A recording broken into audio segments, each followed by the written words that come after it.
Right, because that was the first time that I've seen LeBron James emotional outside of him winning NBA championships. And I was crying so hard in my hotel room that I damn near drowned my own self, okay? I almost drowned my own He self. cried other than when Kobe died and when he got the record, he ain't cried in the NBA arena like that during the game. So the fact that he was even locked in and tuned into that let me know, like, we might be at the end now. I sure hope that wasn't the last time we saw LeBron in Cleveland, because that was a terrible game by him. He had 6 turnovers and 3 baskets, one of the worst games ever played.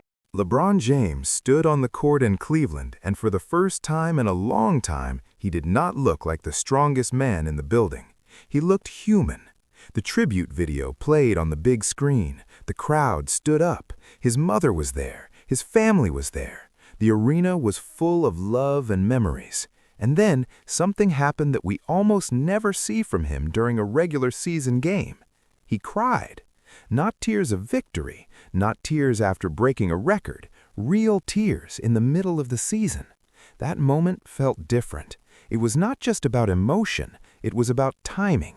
He is 41 years old. He has played more than 20 seasons. He has carried teams, won championships, lost championships, broken records, and faced pressure that most players could never handle. But on that night in Cleveland, it felt like the weight of all those years showed up at once. It felt like even he understood that the end is closer now than ever before. The performance itself did not help. 11 points, 6 turnovers, only 3 made shots. For a normal player, that might just be a bad night. For LeBron James, in Cleveland, in what could be one of his final games there, it stood out. It was one of his worst games in that building. The crowd came to celebrate him. Instead, they watched him struggle. People will say it was just one game, and that is fair. Every great player has bad nights. But the concern is not about one game. It is about the pattern. There have been more games lately where he looks slower, more games where he settles for jump shots, more games where he cannot finish at the rim the way he used to. The explosion is not the same. The lift is not the same. The recovery after contact is not the same. LeBron built his career on power and control. He would drive through defenders like they were not there. He would chase down blocks that made the crowd go silent. He would take over fourth quarters and leave no doubt about who the best player on the floor was. That version of LeBron felt unstoppable. But that version is fading.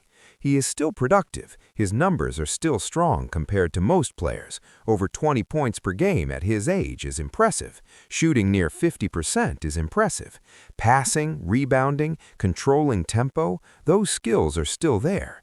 But the standard for LeBron was never normal. He was compared to the greatest ever. And when you're judged by that level, even small declines feel huge. The emotional moment in Cleveland added to the feeling that something is changing. LeBron has always been in control of his image. He chooses his words carefully. He protects his brand. He rarely shows weakness during competition. So when he wiped his eyes and looked overwhelmed, it hit people differently. It felt like acceptance. It felt like he knows that the end is not far away. He even spoke about it. He mentioned the thought of when the finish line comes. He talked about squeezing the last drops out of the orange. That is not the talk of a man who believes he can dominate forever.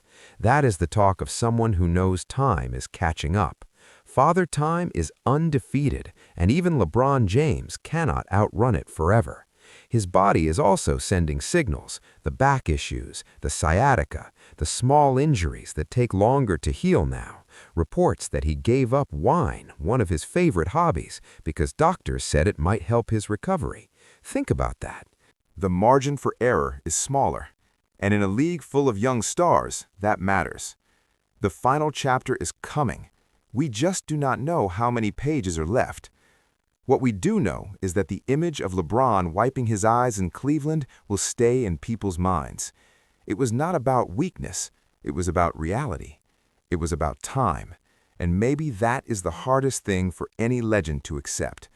Not losing to another player, not losing a playoff series, but losing to time itself. The throne is not taken by force, it is slowly handed over. And on that night in Cleveland, it felt like LeBron James understood that better than anyone. And when a king begins to understand that, everything changes. The conversation shifts from can he still dominate to how does he want to be remembered? Because this stage of a career is not about highlights anymore. It's about choices. Does he chase one more ring at any cost? Does he position himself to play alongside his son and make history in a different way? Does he walk away on his own terms before the game forces him to? That night in Cleveland did not feel like a retirement speech. It felt like reflection. The kind of reflection that only comes when a man knows he has climbed every mountain there is to climb. When you have nothing left to prove, the only opponent left is time. And time does not trash talk. It does not tweet. It does not debate on television. It just keeps moving. LeBron has spent 2 decades outrunning it, investing millions into recovery, reinventing his game, becoming more of a shooter, becoming more of a facilitator, studying angles instead of relying purely on explosion. He has adapted better than almost any athlete in history, but adaptation has limits. You can adjust your skill set, you can adjust your minutes, you can adjust your diet, you cannot adjust the clock. That is why Cleveland mattered. That is why those tears mattered. They were not about one bad stat line. They were not about one tribute video. They were about the realization that moments like this are becoming memories faster than new ones are being created. And maybe, just maybe, that is not a tragedy. Maybe that is legacy settling into place. The young players in the league grew up watching him. Some of them shared the court with him as kids in high school gyms. Now they challenge him without fear. They attack him. They test him. They are not intimidated by the name on the back of the jersey. That is how eras end. Not with a dramatic collapse, but with gradual transition. One generation inspires the next. The next eventually replaces the last. The throne is never empty. It just changes owners. And if this truly is the final stretch of LeBron James' career, then what we are witnessing is not decline alone. It is evolution into elder statesman status, into mentor, into symbol, into living history. There will still be 30-point nights. There will still be flashes of the old power.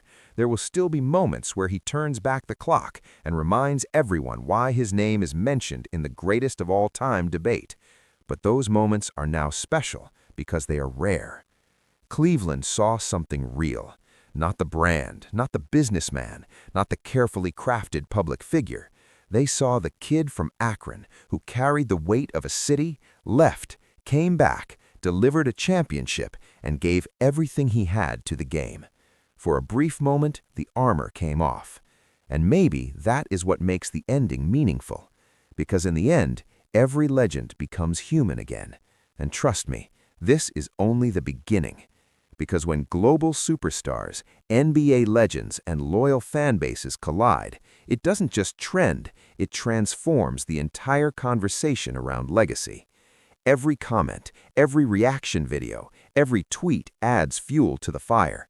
This isn't just about one lyric or one moment. It's about respect, greatness, pressure, and how icons respond when the spotlight gets hotter than ever. And here's the real question. When the noise gets loud, who rises above it? We've seen LeBron silence critics before. We've seen him turn doubt into dominance. So if history tells us anything, it's that the next chapter could be even bigger. But that's where you come in.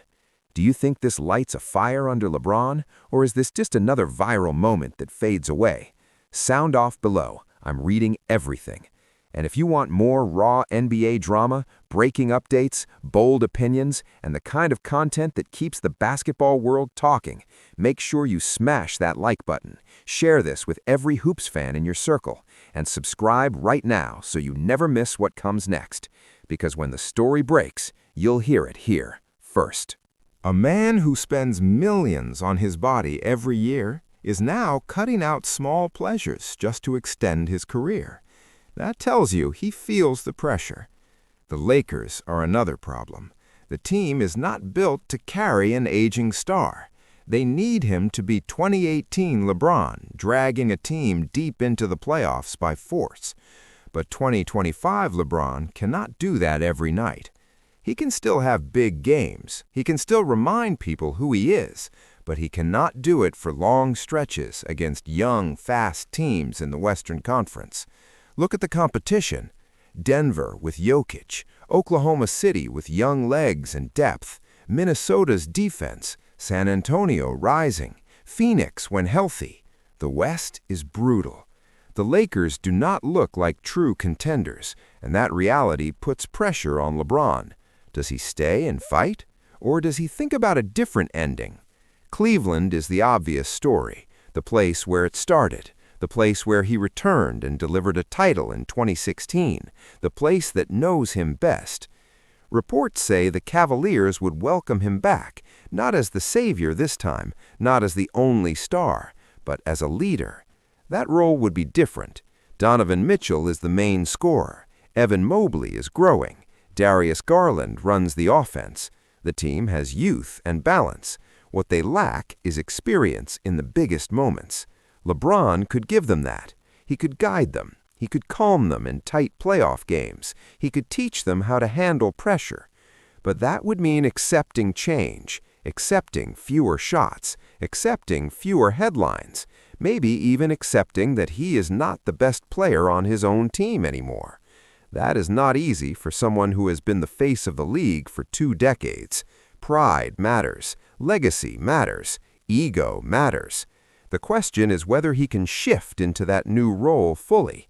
If he can, the story becomes powerful. The hometown hero returns one last time, not to save the city, but to guide it, not to chase scoring records, but to chase closure. It would feel complete. It would feel like the circle closed the right way. If he cannot, then we may see another season in Los Angeles that ends in disappointment, another year of questions, another year of people debating whether he should have walked away sooner.